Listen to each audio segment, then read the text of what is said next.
Mais uma vez, graça e paz a todos, amém? É um privilégio poder estarmos cultuando, entrando na sua casa. Gostaria de convidar você a abrir a sua Bíblia na carta de Paulo aos Romanos, que é o texto que vamos dar sequência nos nossos estudos. Os trabalhos no templo estão paralisados até o final do mês, mas a obra que temos colocado diante do Senhor, ela permanece, nada muda, porque aquilo que nós estabelecemos para com Deus continua firme e persistente. Você está aí por isso, porque você colocou a sua vida, a sua casa nas mãos do Senhor e decidiu caminhar com Ele. Então eu gostaria de convidar você a abrir a sua Bíblia, carta de Paulo aos Romanos, o capítulo de número 3, verso de número 9 em diante. Vou estar lendo na versão internacional, talvez vai ser um pouco diferente da sua, mas o contexto é o mesmo. Que Deus possa nos abençoar. Diz assim a palavra do Senhor. Que concluiremos então? Estamos em posição de vantagem? Não. Já demonstramos que tanto judeus como gentios estão debaixo do pecado.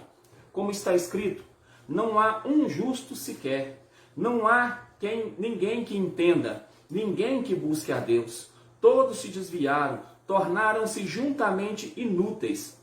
Não há ninguém que faça o bem, não há nenhum sequer. Sua garganta é como túmulo aberto, com a língua enganam. Veneno de víbora está nos seus lábios. A sua boca está cheia de maldição e amargura. Os seus pés são ágeis para derramar sangue. Ruína e desgraça marcam o seu caminho, e não conhecem o caminho da paz. Aos seus olhos é inútil temer a Deus. Sabemos que tudo que a lei diz, o que diz é aqueles que estão debaixo da lei, para que toda a boca se cale e o mundo todo esteja sob o juízo de Deus. Portanto, ninguém será declarado justo diante dele, baseando-se na obediência à lei, pois mediante a lei que nos tornamos plenamente conscientes do pecado. Este trecho termina uma parte interessante da carta de Paulo aos Romanos. Paulo faz umas divisões muito interessantes, e eu gosto da divisão que o pastor Augusto Nicodemos faz, porque é uma divisão praticamente unânime de todos os estudantes dessa carta. E Paulo vai fazer com que a gente entenda sistematicamente o que ele quer dizer. A primeira divisão, então, seria do versículo 1 do capítulo 1 até o verso 20 do capítulo 3. Daí ele falaria a respeito da perdição de todos nós. Do verso 21 até o final do capítulo 5, ele vai falar sobre a justificação pela graça, já que ele diz que todos somos pecadores. Então agora ele vai dar uma resposta, uma porta para essas pessoas. Os capítulos 6 a 8, ele vai falar sobre a forma de vida que essas pessoas justificadas, então, precisam ter ou passariam a ter. Os capítulos 9 a 11, ele fala sobre o papel da nação de Israel nesse projeto ou nesse processo de redenção criado por Deus. Dos capítulos 12 a 15, ele vai falar conosco a respeito da nossa convivência entre nós e entre Deus, a respeito dessa responsabilidade que precisamos ter, a respeito de dons espirituais, a organização da igreja, a respeito de como deve ser o convívio pacífico entre as pessoas, indiferente da religião. E no capítulo 16, ele termina a carta saudando a várias pessoas que ele conhece e que estão morando em Roma, para os quais ele escreve essa carta, e ele espera um dia então poder vê-los. Hoje temos esse material nas mãos, o final desse primeiro trecho, ou dessa primeira divisão. É um momento em que Paulo vai chegar para eles e vai dizer o que ele acabou de escrever no versículo número 9. De tudo que nós já falamos, de Romanos capítulo 1 até agora, o que nós podemos concluir? De tudo que já foi explicado, de tudo que já foi ensinado, de tudo que já foi demonstrado, o que a gente pode concluir no final de tudo isso? E a primeira coisa que viria na cabeça do judeu é: por eu ser filho de Deus, eu tenho alguma vantagem? Às vezes você talvez esteja nesse momento passando por essa preocupação. Estamos vivendo talvez o momento mais difícil da história da igreja sobre a face da terra nos últimos 100 anos. Talvez a gente esteja passando por um momento mais crítico da religião, do evangelho, da verdade de Deus às nossas vidas. E às vezes a gente fica se perguntando, mas que vantagem eu tenho de ser crente? Que vantagem eu tenho então de já servir a Deus? Que vantagem eu tenho de já ter me entregado ao Senhor? O que isso tem para mim de vantagem sobre as outras pessoas? Bem, no que diz respeito a pecado, Paulo é muito incisivo quando ele diz nada, absolutamente nada. Você não é preferido do Senhor, você não é queridinho do Senhor, você não é alvo da graça do Senhor de um modo diferenciado, porque a graça de Deus nos alcança a todos da mesma forma. Deus não faz acepção de pessoas, Paulo já falou isso, e ele vai cuidar disso com muita tranquilidade, porque ele quer que as pessoas entendam, diante de Deus, não existe absolutamente nada, nenhuma prerrogativa, nenhum título, nenhum cargo, nada, absolutamente nada diferencia o agir dele para com você. Ou você é alvo da graça de Deus, ou você não é. Só existem esses dois grupos. E se existe essa divisão única na visão de Deus, todos que fazem parte de um lado ou todos que fazem parte do outro estão debaixo da mesma posição. Isso é complicado de se entender, porque nós vivemos numa terra, numa geração que ainda acredita na meritocracia, ainda acredita que eu ganho algumas coisas por aquilo que eu faço para Deus, eu conquisto alguns bens por aquilo que eu faço para Deus. De vez em quando você vai ouvir alguém dizer, pastor, eu consegui a minha bênção, mas foi debaixo de muito joelho, debaixo de muita oração, debaixo de muito jejum, de muita busca. Claro que nós temos a nossa parte e isso é imprescindível para nós, mas não ache que Deus berganhou com você, não ache que Ele aceitou isso como pagamento, porque o pagamento foi o da cruz. Todas essas práticas, todos estes hábitos não são para com Deus, são para com a nossa alma. Todas as vezes que Deus nos impulsiona a orar, a jejuar, a buscar pelas madrugadas, a nos curvar diante da sua presença, a única coisa que Ele quer é que a gente mantenha submisso à vontade dEle o nosso espírito afoito. A única coisa que Ele precisa é que a gente coloque diante do Senhor a nossa alma. Nós estamos passando tudo isso, nós estamos vivendo tudo isso. Nós estamos convivendo com essa realidade. E dia após dia, momento após momento, a gente vai percebendo que as pessoas tentam colocar Deus contra a parede. As pessoas tentam provar para Deus que Deus está devendo alguma coisa para elas. De um certo tempo para cá, começaram a serem divulgadas algumas mensagens, alguns pensamentos que você precisa determinar algo para Deus fazer. Na verdade, a Bíblia, o Evangelho de Deus é exatamente o contrário. Não sou eu quem determino para que Deus faça, é Ele quem determina para que eu faça. E se eu não estou disposto a cumprir as determinações dele, mesmo que isso seja contrário à minha vontade, mesmo que isso não seja aquilo que eu quero, então praticamente eu estou dizendo para ele, olha, o reino que o Senhor tem para me oferecer, para mim não me serve. Eu prefiro continuar do jeito que eu estou. Se eu tenho que me submeter à sua vontade desse jeito, se eu tenho que abrir mão do meu querer desse jeito, se aquilo que eu sonho, se aquilo que eu penso não tem peso nenhum, então para mim não serve. E Jesus vai dizer para mim e para você, aquele que quer vir após mim, se não negar a si mesmo, não é digno de mim. Se não negar a sua própria vontade, os seus próprios interesses, aquilo que para você é interessante, se você não aprender a dizer não para você por causa de Deus, foi Jesus quem disse, não fui eu, tá? Ele disse, nós não somos dignos dele. Isso é muito sério. Paulo chegou a um ponto em que ele começou a conversar com gregos e romanos, judeus e ateus, pessoas de todas as linhagens, e ele foi explicando, e quando ele chega nesse momento da carta, ele então para de argumentar de si mesmo. Agora ele para de usar o seu intelecto, ele para de usar a sua oratória, e agora ele começa simplesmente a fazer as pessoas se lembrarem de versos da Bíblia. Do verso de número 10 até o verso de número 18, Paulo vai apenas citar a Bíblia. Porque se tem algo que nós cristãos verdadeiros temos, é a certeza de que a palavra de Deus é a verdade. Ela não contém a verdade. Ela não é parte da revelação de Deus. Ela é a expressão da vontade de Deus para a nossa vida. E a Bíblia não precisa de ninguém defendê-la, de ninguém protegê-la, de ninguém provar que ela é real.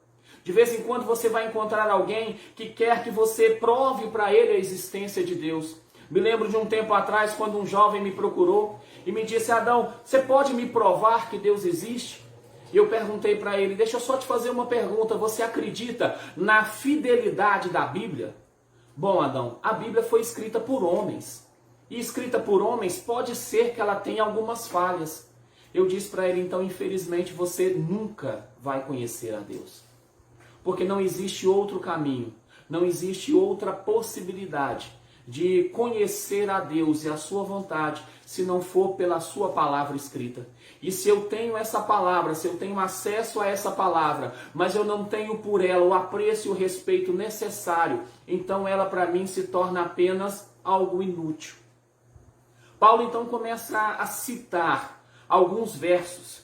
No verso de número 10, ele vai citar para as pessoas o capítulo 14, versos de 1 a 3 dos Salmos. E ele vai dizer para aquelas pessoas: olha, não há nenhum justo sequer. O salmista já tinha dito isso 700 anos antes. Não há nenhum justo sequer. Não há ninguém, absolutamente ninguém diante de Deus que possa bater no peito e falar: olha, eu já passei pela provação, eu já passei pela sua lei, diante de mim o Senhor não tem nada para me acusar. Não há nenhum sequer. Não é Paulo falando, são as Escrituras, o texto que eles tinham na mão no momento. O verso de número 11, ele vai fazer alusão ao Salmo 53, versos de 1 a 3, e ele vai dizer: não há ninguém que entenda, ninguém que busque a Deus. Ninguém. As pessoas tentam achar lógica, as pessoas tentam achar um caminho humano, as pessoas tentam achar um jeitinho brasileiro de servir ao Senhor, um jeitinho todo meu de servir ao Senhor. Não há, não tem como. Não existe evangelho se não for para servir a Deus. Não é vida cristã se não for para obedecer a Ele. Você pode ser o melhor religioso do planeta. Se você não está obedecendo a palavra de Deus, a ordem de Deus, me desculpe a sinceridade, você está perdendo o seu tempo. Você está jogando fora a maior e a melhor oportunidade da sua vida. Não tenta misturar a sua consciência, a sua razão, à vontade de Deus, porque isso só vai te complicar. O verso 12, ele vai citar para mim e para você as palavras de Salomão, Eclesiastes capítulo 7, verso de número 20. Todos se desviaram, todos, juntamente, todos, caminharam pela mesma estrada. É impressionante porque a imagem que se tem é de uma multidão caminhando numa estrada estreita que vai dar num desfiladeiro. De vez em quando a gente vê alguma imagem dessa rodando aí pelos canais da internet. Uma multidão caminhando, o desfiladeiro está ali e as pessoas estão vendo as que estão na frente cair. Elas veem aqueles que estão na frente se despencarem barranco abaixo. Mas não tem nada, absolutamente nada que seja capaz de fazer com que essas pessoas parem de caminhar em direção a esse abismo. É uma coisa absurda o que a gente tem visto. O que a gente tem percebido, dia após dia, momento após momento, você vê as pessoas se definhando com o uso das drogas, com o uso do álcool, com o uso de tantas coisas, e as pessoas do lado percebem, e mesmo percebendo, elas não conseguem mudar de direção, e essa impossibilidade não está na falta de razão, na falta de inteligência, está na falta de capacidade do ser humano de tomar conta da própria vida. Não há ninguém que entenda. Não tem como imaginar qual é a estrada. Foi por isso que Deus disse para mim e para você, olha, os pensamentos que eu tenho para você, você não faz ideia. Os caminhos que eu tenho para você, você nem sonha. Não tem como você imaginar, não tem como você tentar adivinhar por onde eu vou resolver o seu problema, por onde eu vou resolver a causa, que agora você vai colocar diante do Senhor. Não tenta adivinhar, porque todas as vezes que você tentar adivinhar, o seu coração enganoso vai te levar para o buraco. Porque a Bíblia já vai dizer para mim e para você que tem caminhos que para mim e para você parecem ser perfeitos, mas o fim deles é caminho de morte. O verso de número 13 cita Salmo 5, 9. O verso 14, o Salmo 10, verso 7. Os Salmos de 15, os versos 15 a 17, ele recita Isaías capítulo 5, versos 7 e 8. O verso 18, ele cita Salmos 36, verso 1. E versículo após versículo, ele vai fazendo com que as pessoas entendam. Ele termina esse pequeno trecho dizendo, olha, a palavra de Deus, a escritura sagrada, a revelação de Deus vai dizer para mim e para você, não há quem julgue servir a Deus mais como uma coisa útil. Depois, se você tiver oportunidade, procure na sua Bíblia o livro dos Juízes. Procure o último capítulo, o último versículo desse livro. É impressionante como que esse trecho acaba, como que esse texto se desfaz. Porque no livro que teoricamente deveria ser a espinha dorsal da conduta ética do povo de Israel, o texto termina dizendo, naquela época não existia lei em Israel. Cada um fazia o que achava certo aos seus próprios olhos. Diz para mim se tem diferença do século 21. Diz para mim se tem diferença do que as pessoas estão vivendo hoje. Esse texto foi escrito há 2000 anos atrás, 2.700 anos atrás. Vê se tem diferença. Vê se as pessoas hoje não querem criar para si um jeito próprio de servir a Deus. Eu quero adorar a Deus do meu jeito. Eu quero adorar a Deus do jeito que me agrada. Eu quero servir a Deus da forma que me atende. Eu quero entregar a Deus a minha vida, mas só as partes que me interessam. Aquelas que não me interessam, Deus vai entender que aqui eu mesmo resolvo. Não é assim que funciona. Ele não aceita ninguém por partes. Ele não aceita ninguém aos pedaços. Ele te fez perfeito e Ele te quer perfeito para Ele. Amém. Quando a Bíblia vai nos ensinando, ela vai nos fazendo entender. Paulo já está há um considerável tempo mostrando para essas pessoas, olha, vocês não podem viver por justiça própria. Os versos 19 e 20, ele vai dar a palavra final a respeito desse tempo. E ele vai dizer, olha, vocês se orgulham em dizer que obedecem à lei. Mas obedecer à lei não significa muita coisa para vocês. A lei não veio para te salvar. A lei não veio para te levar para o céu. A lei veio com 3 objetivos muito específicos. Depois você vai reler os versos 19 e 20 e vai entender o que eu estou te falando. A lei veio com três objetivos muito específicos. Primeiro, a lei veio para conscientizar o mundo que existe pecado. Ela veio para instituir o pecado. Ela veio para demonstrar o pecado. Para falar o que é e o que não é, o que pode e o que não pode. Depois essa lei veio para mostrar ao homem que nós não somos capazes de viver sem pecar.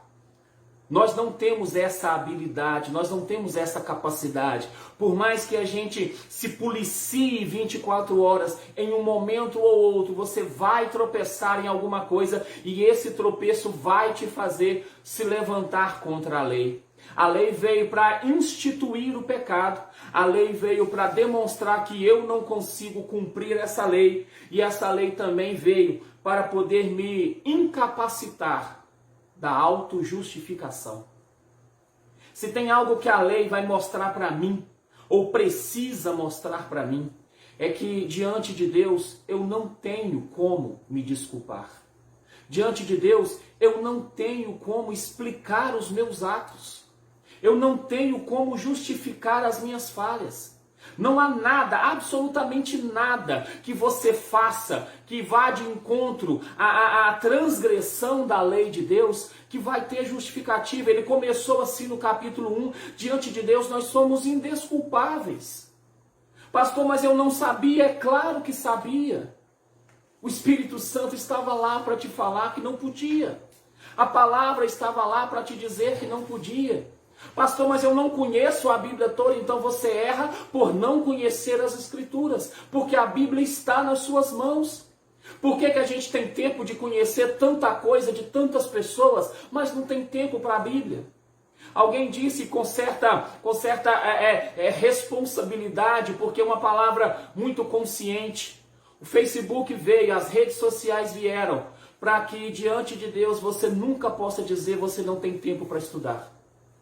Porque o tempo que se tem gasto em redes sociais é suficiente para você ser um exímio estudante da palavra do Senhor. O tempo que você gasta acessando notícias que não vão acrescentar nada na sua vida. O tempo que você gasta batendo papo com amigos e amigas, jogando tempo fora, desperdiçando algo que o Senhor te deu e que é um presente. E Ele diz: a quem é dado, a esse vai ser cobrado. Pessoas morreram, muitas pessoas morreram, condenadas a tentar correr de leões em uma arena com 120 mil pessoas assistindo. Sabe para quê? Para que essa palavra chegasse nas suas mãos. Pessoas tiveram a cabeça decapitada, pessoas tiveram o seu corpo envolto em óleo e colocado fogo, pessoas perderam a família inteira, pessoas foram crucificadas de cabeça para baixo. Sabe para quê? Para que você tivesse essa palavra nas suas mãos. Durante 14 séculos, uma investida imensa da religião do momento tentou fazer com que essa Bíblia desaparecesse, com que ela sumisse, com que ela não chegasse nas suas mãos. E sabe o que aconteceu? Deus preservou para que você tivesse. Durante séculos, pouquíssimas pessoas tinham a oportunidade de ter um pedacinho de papel com um versículo da Bíblia escrito. Você pode ter dezenas de versões da Bíblia no seu telefone. E você vai tentar dizer para mim que você não tem tempo para estudar. Pastor, mas eu leio, mas eu não entendo. Então entra em acordo com o Espírito Santo, porque Ele já tem essa responsabilidade, essa missão de nos revelar a palavra do Senhor. Ele sonda, Ele prescruta o coração do Senhor e Ele revela essa palavra a nós. Você não vai conseguir isso numa cadeira acadêmica. Você não vai conseguir isso em um curso teológico, porque isso é relacionamento. Não é apenas texto, não é apenas conhecimento científico, é relacionamento. O que falta em você não é conhecimento de texto bíblico. O que falta em você é a audição da voz do Senhor dizendo para você o que cada texto significa. Temos tempo para ouvir tantas coisas. Temos tempo para dar ouvidos a tantas coisas. Temos tempo para defender tantas causas inúteis. E esquecemos que vamos ter que dar conta diante de Deus de tudo aquilo que temos visto e ouvido. O Evangelho vem exatamente para isso. Eu acho impressionante porque em 1516... Um jovem monge da Igreja Católica começou a ler esse texto. E quando ele começou a ler Romanos, ele começou a se incomodar de tal forma que ele não suportava mais ter aquilo só para ele. Ele precisava falar com outras pessoas. E quando ele começa então a falar o que o Espírito Santo tinha dado a ele, as pessoas não querem, eles preferem manter a religião do que viver a revelação. Eles preferem manter os padrões tradicionais do que viver, se experimentar do manjar de Deus. Então ele teve que se rebelar. Ele teve que lutar contra, ele foi expulso. Talvez você conhece bem a história dele, Martinho Lutero.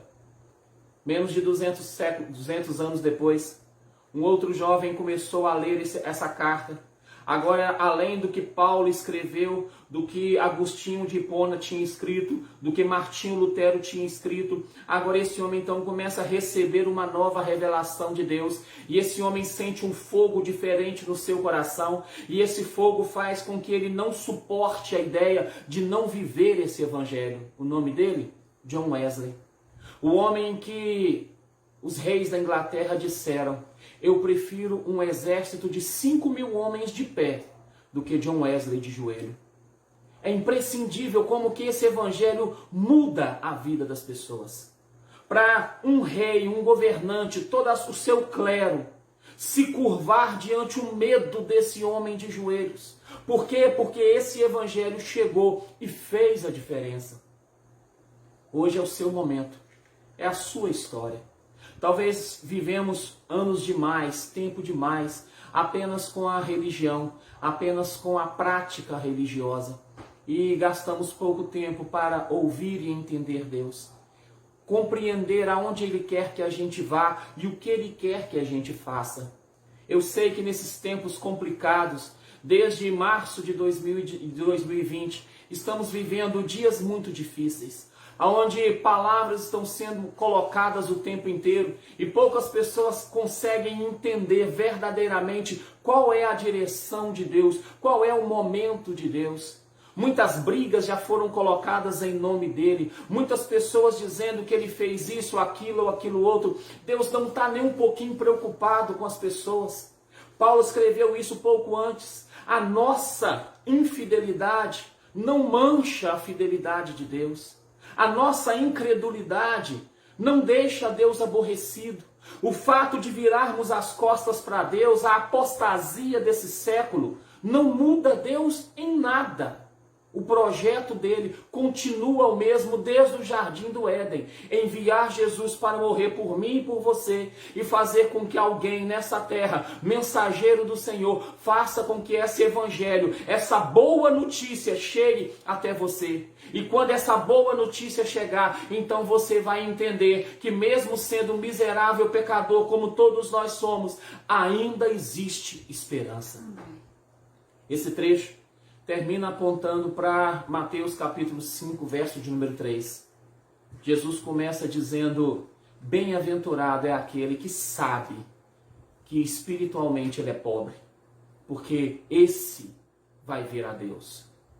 O altivo, o orgulhoso, o religioso, aquele que se gaba de ter o cabelo mais comprido da congregação, de ter a voz mais afinada da congregação, de tocar melhor do que todo mundo, de pregar melhor do que todo mundo, de já ter feito tantos evangelismos, de ser o melhor professor de escola dominical, de cuidar das suas vestes como ninguém, aquele que o tempo inteiro está se preocupando em ter pontos religiosos para se... Essas pessoas diante de Deus não são nada. A Bíblia vai dizer para mim e para você: aquele que se exalta diante de Deus, ele abate. E aquele que se humilha, ele exalta. A única forma de compreender o que Paulo ainda está para dizer é se você compreender esse texto. Diante de Deus, nós não somos nada. Diante de Deus, nós não podemos ter nenhum tipo de arrogância, nenhum tipo de prepotência, nenhum tipo de altivez. Nada do que você faça, absolutamente nada, significa nada para Deus. Jesus, enquanto ele estava na terra, ele disse uma expressão muito complicada. Ele disse: vós, depois de fazer tudo aquilo que o Senhor mandou você fazer, diga para si mesmo: eu sou um servo inútil, porque eu só fiz aquilo que me mandaram fazer. Jesus não está desmerecendo o seu trabalho, porque como o próprio Paulo disse, o nosso trabalho no Senhor não é em vão.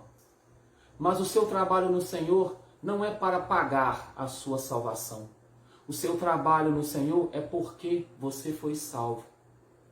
O que você faz para Deus não é para ser salvo. o que você faz para Deus é porque a salvação te alcançou. Se o que você faz para Deus não é expressão de gratidão por aquilo que Ele fez, então não tem valor nenhum. Se aquilo que você faz para Deus é para tentar colocar Ele contra a parede e obrigar Ele a te dar alguma coisa, você está perdendo o seu tempo. Porque o nosso trabalho para Deus precisa ser uma expressão da nossa gratidão a Ele, por ter nos encontrado assim, pobres, miseráveis pecadores, e ter nos dado a possibilidade de sermos justificados pela morte de Cristo. Semana que vem, nos permitindo o Senhor, teremos a oportunidade de virar essa página. Paulo então vai começar a explicar para essas pessoas que olharam para si mesmas e sabem que não podem resolver os seus problemas, como é que elas vão alcançar solução. Se é evangelho, se é boa notícia, até agora só teve má notícia. Algumas pessoas dizem que essa primeira divisão de Paulo, ela é deprimente, ela é angustiante, mas não é. Ela é apenas a expressão da verdade. Até um tempo atrás, ouvíamos muito um bordão que dizia que a verdade dói. E eu sei que dói, mas a verdade te liberta. Não sou eu que estou dizendo, foi o próprio Jesus que disse: você vai conhecer a verdade e a verdade vai te libertar. A verdade é que nós precisamos de Deus, desesperadamente. Por isso eu gostaria de orar com você, não por você. Porque eu não posso fazer dívidas para você pagar. Eu não posso assumir compromissos com Deus no seu nome. Eu não sou o seu procurador. A missão do pastor não é tomar o seu fardo e carregar. É apenas te instruir. E a instrução hoje é: bota a sua boca no pó, porque talvez ainda exista resposta para a sua vida.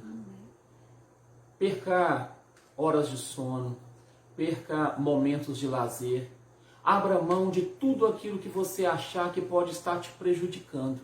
Como o próprio Jesus disse: se o seu olho esquerdo te faz pecar, arranca ele e joga fora. É melhor você chegar no céu sem ele do que você perder a sua salvação. É o momento de você olhar para você mesmo e dizer: Senhor, o que está me atrapalhando de me curvar de verdade? O que está me atrapalhando de me lançar diante do Senhor? Talvez essa seja a oração que você precise fazer. E é o conselho que eu te dou, que você faça. Feche os seus olhos. Não sei perto de quem você está. Se há alguém que pode orar com você, talvez você possa se aproximar dessa pessoa e orar junto com ela. Não por ela, junto com ela. Porque, como Paulo disse, todos nós estamos no mesmo caminho. Todos nós estamos na mesma situação. Um clamor: Senhor, abra o meu coração. Oremos. Senhor Deus, te agradecemos, ó Pai, porque o Senhor não desiste de nós. Te agradecemos, ó Pai, porque a Tua palavra se revela a nós.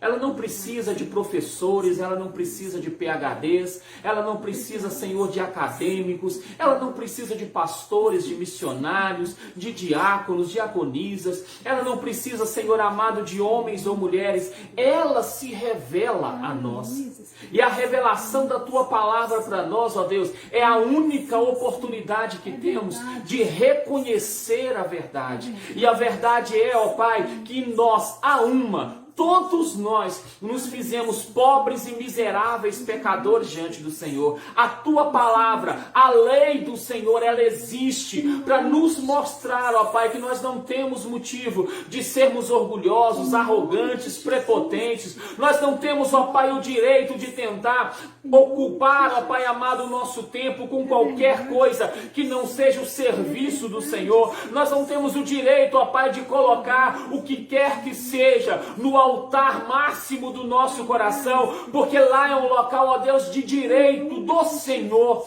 É um local, ó Pai amado, que o Senhor conquistou, vendo o seu Filho amado morrer na cruz do Calvário pela minha vida. É uma necessidade, ó Pai amado, que nós temos de entender que agora já não sou mais eu quem vivo, mas é Cristo que vive em mim. E essa vida que agora eu vivo para Ele, para a glória dele. Não é uma vida para ficar rico, não é uma vida para realizar sonhos, não é uma vida para comprar casa, carro, viagens, é uma vida para a glória do Senhor. E se essa vida não é para glorificar o Senhor, então não é vida real. E se não é vida real, ó Pai, ela vai acabar, ela vai perecer, porque como o próprio Jesus disse, toda vara que não estiver em mim, o Pai vai arrancar, Ele vai jogar fora, Ele vai mandar queimar. Senhor, tem misericórdia de nós, abre o nosso entendimento, ó Pai, nos faz entender, ó Deus,